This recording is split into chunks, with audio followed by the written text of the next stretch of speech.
This is the famous rifle gun from the game Escape from Tarkov, and this is what it looks like in real life.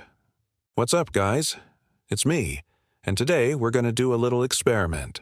We're going to take a look at how the rifle gun evolved from the year 1600 all the way to 2025. So let's get right into it. The first firearm that I think really kicked off this whole thing was the wheel-lock rifle. This rifle was developed in Germany around the year 1570, and it was the very first commercially successful gun. The name comes from the wheel in the middle of the gun, which was responsible for generating sparks to ignite the gunpowder. But it was also one of the first rifles to feature interchangeable parts. Before this, if your musket broke, you were screwed, but now people could just swap out parts and fix their guns much easier. Another important thing about this gun is its design. It was one of the first guns to have a large, flat area where the shooter could rest the gun. It was also one of the first guns to feature a straight pull-bolt action. These two features alone would be the foundation of most bolt-action rifles to come, and still to this day, they are some of my favorite features on a rifle. I love how they designed the stock of this gun. It actually has a little notch here where you can put the barrel and then you screw the bottom part of the stock on. And this made it so that the stock was easily removable. So if you ever needed to clean your gun, you could easily remove the stock, clean the barrel, put the stock back on, and you're good to go. And then, of course, there was the Webley revolver. The Webley was invented in 1849, and it was one of the first revolvers to gain popularity in the U.S. When you look at this gun, I want you to focus on the cylinder release. See how it's a simple latch that drops down to open the cylinder? Well, guess what? That design is still used in modern revolvers today. It's been copied so many times that most people don't even realize that it originated on the Webley revolver. But something interesting about the Webley is that it wasn't the first revolver ever created. There was a man named Samuel Colt who invented the revolver before the Webley. And he's actually the reason why we have 6 shooters instead of like 4 or 5. See, when Samuel Colt was in business, he had a competitor named R.J. Walker, and Walker was trying to produce his own version of the revolver. Now Colt had patented a 5-shot revolver, but Walker wanted to create a 4-shot revolver, because he believed that 5 shots would be too much for one person to handle. But in order to get his patent approved, he had to prove that his gun was different enough from Colt's patents. So he shortened the barrel, changed the shape of the frame, and moved the trigger guard up above the hammer. But this was actually not enough to get his patent approved, so he had to make more changes. He ended up making 6 chambers in the cylinder instead of 5. And with that, the patent office saw that this was different enough from Colt's designs, and Walker was able to get his patent approved. And from there, the 6-shot revolver became the standard and is what we know to this day. Now let's talk about the M1 Garand. The M1 was the main battle rifle of World War II, and it's considered by many to be the greatest battle rifle of all time. When you hear the word semi-automatic, you're probably thinking of a gun like this AR-15. But, believe it or not, the M1 Garand was the very first popular semi-automatic rifle. And when it came out, it completely revolutionized warfare. Soldiers no longer had to manually cycle their rifles to shoot them. They could now shoot as fast as they could pull the trigger, and that was a huge advantage in battle.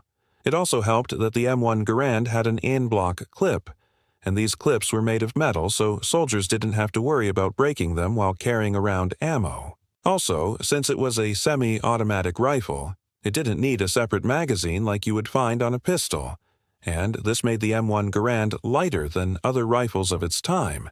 It also allowed the soldiers to carry way more ammo without having to worry about getting weighed down. But even though it was better than other rifles of its time, it wasn't perfect.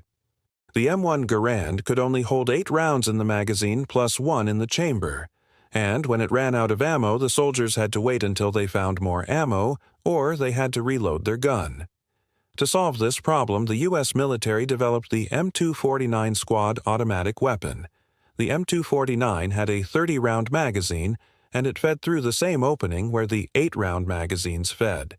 So technically, you could use 8-round mags with it, But the military also developed special 100-round drums and 200-round boxes. This meant that the soldiers no longer had to stop and reload. They could just switch out the 200-round box and keep on firing. The next gun we're going to take a look at is the Sten Mark III. The Sten was a British submachine gun that was used during World War II and the Korean War. It was one of the first SMGs that was produced in mass. Before this, submachine guns were usually just prototypes or they were produced in very small numbers.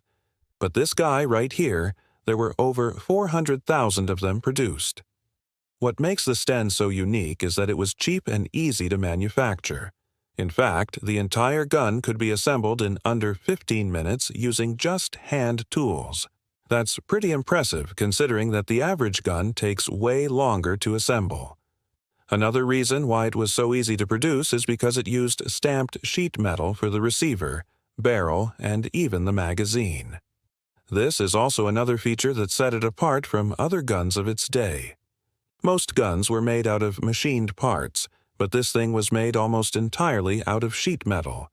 It was also one of the first guns to use a closed rotary bolt design. This meant that the bolt stayed inside the gun and cycled around inside the receiver instead of traveling back and forth. Next, let's take a look at the M4A1. The M4A1 carbine is one of the most popular rifles in the world today. There are millions of them in circulation and it's used by almost every major military in the world. The M4 was developed in the late 1970s and it replaced the M16 as the standard service rifle for the U.S. military. One of the reasons why the M4 is so popular is because it's lightweight and easy to carry around. This is especially important for soldiers who have to march long distances while carrying heavy loads. The M4 is also very accurate and reliable. It can fire up to 400 rounds per minute and it rarely jams. It's also very quiet compared to other rifles, which is important for stealth missions. One of the best things about the M4 is its modular design. It can be easily customized to fit the needs of different users. For example, the barrel can be cut down or extended, and there are a variety of stocks, grips, and sights that can be added. This modularity has led to a wide variety of M4A1 models being produced, each with its own unique configuration. Overall, the M4A1 is a highly advanced and versatile rifle that is well suited for a wide range of military applications. Its combination of accuracy, reliability, modularity, and stealth capabilities make it one of the most popular rifles in the world today. All right, now let's take a look at the rifle. Like I said at the beginning of the video, this is the famous rifle gun from the game Escape from Tarkov, and this is what it looks like in real life.